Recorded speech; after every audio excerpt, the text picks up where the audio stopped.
Assalamualaikum warahmatullahi wabarakatuh. Berjumpa kembali dengan saya di Mobile Programming. Di kesempatan kali ini saya ingin menjelaskan berkaitan dengan Android SDK, kemudian tata cara pengembangan activity aplikasi Android, termasuk pengenalan activity. Nah, activity ini itu adalah halaman depan daripada halaman depan ya, semua halaman yang ada dalam aplikasi sehingga kita wajib mengenali apa itu activity. Sebelumnya kita harus berkenalan dulu dengan yang namanya Android SDK atau yang dimana isinya adalah satu tool framework native daripada Android sendiri yang digunakan untuk membuat aplikasi.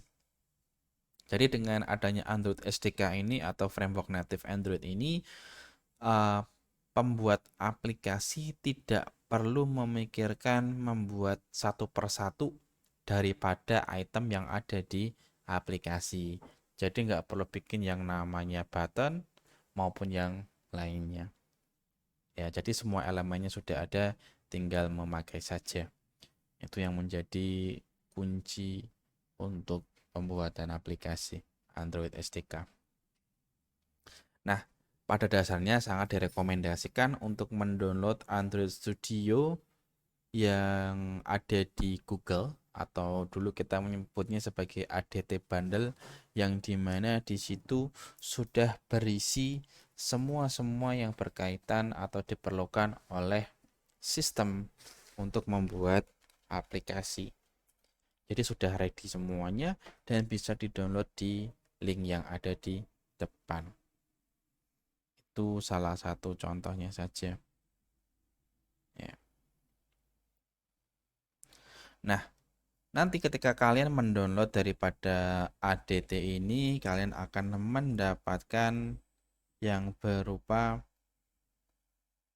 editornya pastinya. Kemudian ada platform tools, peralatan untuk platformnya, akses ke Androidnya itu sudah all in one. Dan pastinya adalah library terbaru untuk Androidnya. Meskipun nanti kita bisa customisasi untuk mendownload Android versi-versi tertentu. Di dalam SDK Android ada beberapa item yang bisa digunakan seperti SDK Tools, SDK Platform Tools, Documentation. Nah, selain Documentation juga ada SDK Platform, System Image, Sample, dan lain-lain yang nanti akan saya jelaskan satu persatu. Ya. Kita mulai dari SDK Tool sesuai dengan namanya, berarti peralatan yang dia fungsinya sebagai untuk menguji aplikasi, debugging, dan peralatan lainnya untuk pengembangan. Jadi ini isinya adalah alat-alat, tools juga ada ya. Jadi untuk memastikan bahwa aplikasi yang dijalankan itu dia adalah lancar ya, efisien. Itu adalah salah satu fungsi daripada SDK Tools. Nah, SDK Tools ini memang sebaiknya dibuat selalu up to date atau setidaknya sesuai dengan SDK yang kita pakai agar sesuai ketika di debuggingnya. Ya. Kemudian ada SDK Platform Tools yang gunanya adalah platform Androidnya. Ya. Jadi si platform tools ini sangat tergantung daripada platformnya. Jadi kalau platform kita adalah Android Oreo contohnya, maka platform toolsnya juga harus Android Oreo dan tidak bisa ke atas.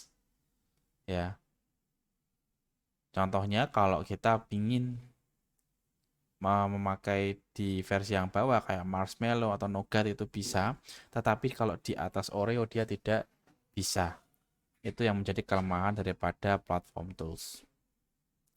Kemudian dokumentasi berarti sesuai namanya dia fungsinya sebagai dokumentasi. Ya, isinya adalah teks-teks yang berkaitan dengan framework, penggunaan framework, fungsi framework, nilai return framework, dan lain-lain. Itu dokumentasi. Kemudian ada SDK platform. Ini bukan tools, tetapi adalah file library-nya atau file pustakanya. Ya, beda dengan platform tools dia alatnya, tapi kalau SDK platform dia digunakan untuk versi target ketika aplikasi di build. Jadi kalau dibangun pakai Android Oreo, maka keluarnya adalah aplikasi yang sifatnya adalah Oreo. Ya. Kemudian ada sistem image. Ya, sistem image ini gunanya untuk emulatornya. Ya, emulator. Jadi ketika kalian punya aplikasi yang harus pakai emulator, maka sistem image ini akan digunakan untuk mengemulasikan Android itu sendiri. Kemudian ada source-nya, source Android SDK itu adalah file mentahannya SDK, file mentah. Jadi kalau ingin mengkompilasi sendiri ya bisa menggunakan source ini. Kemudian juga ada sampel SDK, itu adalah file contoh, sampel, bagaimana cara menggunakan SDK tersebut. Itu contohnya. Kemudian ada Google API, itu adalah API default. Ya. Dia adalah default daripada Google. Isinya adalah semua yang berkaitan daripada Google API. Kemudian ada Android Support, itu adalah pustaka statik yang dia gunanya untuk mendukung aplikasi kita, namanya Android Support. Kemudian ada Google Play Billing untuk pembuatan aplikasi berbayar, ya, untuk membuat versi aplikasi Pro itu menggunakan Google Play Billing. Kemudian ada Google Play Licensing, digunakan untuk ketika kita ingin memberikan lisensi, ya, memberikan lisensi kepada aplikasi kita kalau ingin pakai sistem lisensi. Ya. Nah, ketika kita ingin mengembangkan aplikasi, yang harus dilakukan pertama kali adalah membuat virtual device, ya. Kecuali kalau bagi mereka yang ingin memakai smartphone mereka untuk jadi korbannya, ya, atau untuk mencoba aplikasinya menggunakan yang namanya virtual device. Kemudian membuat project awal, ya, karena semua aplikasi Android itu sistemnya adalah project karena dia punya full setnya, ya, full set aplikasinya. Kemudian membangunkan tempat kode, pengujian, debugging, dan publikasi. Ya, untuk membuat konfigurasi virtual device pada dasarnya adalah membuat virtual atau simulasi atau emulator sehingga ketika aplikasi ingin dijalankan tidak perlu memakai yang namanya aplikasi sebenarnya, ya, namanya emulator. Nah, kalau ingin membuat projectnya sendiri, dia adalah dasarnya, ya, jadi aplikasi Android itu adalah aplikasi project, nanti isinya adalah file-file yang diperlukan untuk membuat aplikasi. Nanti di situ akan ada file atau folder default yang sebaiknya tidak dihapus, ya, itu file defaultnya. Kemudian barulah kita melakukan coding dengan aplikasi kita, ya, kita coding dengan aplikasi kita, barulah setelah itu kita bisa menjalankan aplikasi yang dibuat, ya. Kemudian setelah kita berhasil membuat aplikasi, kita perlu yang melakukan yang namanya debugging, ya. Kemudian membuat APK kuncinya, ya, yang berfungsi untuk melindungi atau mengidentifikasikan aplikasi yang kita buat. Itu gunanya kuncinya. Kemudian aplikasi diuji di run ke emulator maupun di real HP, ya, secara real.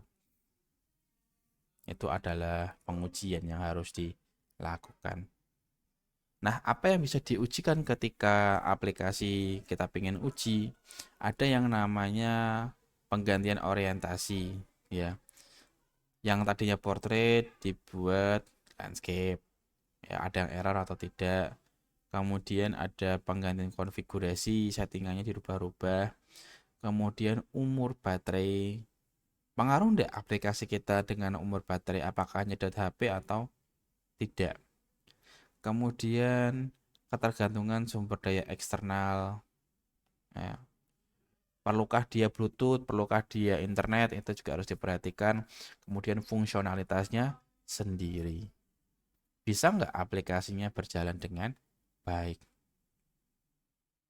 Ya. Nah, sedangkan proses debugging itu sendiri merupakan sebuah cara kita untuk mencari di mana errornya. Dan biasanya si Android Studio sudah menyertakan apa yang kita pengen cari. Ya. Kemudian yang paling penting adalah publikasi. Publikasi ini dilakukan untuk memastikan bahwa aplikasi memiliki versi terbaru. Ya, perawatan rutinnya kelihatan. Sehingga ketika ada pembaruan itu bisa dideteksi dengan menggunakan versi tersebut. Ya, versi tersebut adalah versioning. Nah, ketika publikasi kita perlu yang namanya tanda tangan. Hal ini untuk memastikan bahwa aplikasi yang kita buat itu adalah milik kita. Makanya perlu diberi tanda tangan berupa sertifikat digital. Ya, digital sertifikat itu bisa dibuat dengan mudah. Si Android Studio sudah menyediakan fungsi ini sehingga kita tinggal memakai saja. Ya, untuk nge-generate toolnya. Ya, itu kehebatannya. Nah, sayangnya sertifikat ini tidak bisa mengontrol aplikasi, dia hanya memberi tanda, memberitahu bahwa oh, ini punyanya si A, si B, si C. Ya. Jadi dia sudah diberi tanda, penanda atau identifikasi. Oke, itu adalah materi untuk hari ini. Ya, jika ada aktivitas segera dikerjakan. Materi ini saya cukupkan, saya ucapkan terima kasih. Wassalamualaikum warahmatullahi wabarakatuh. Sampai jumpa di pertemuan berikutnya.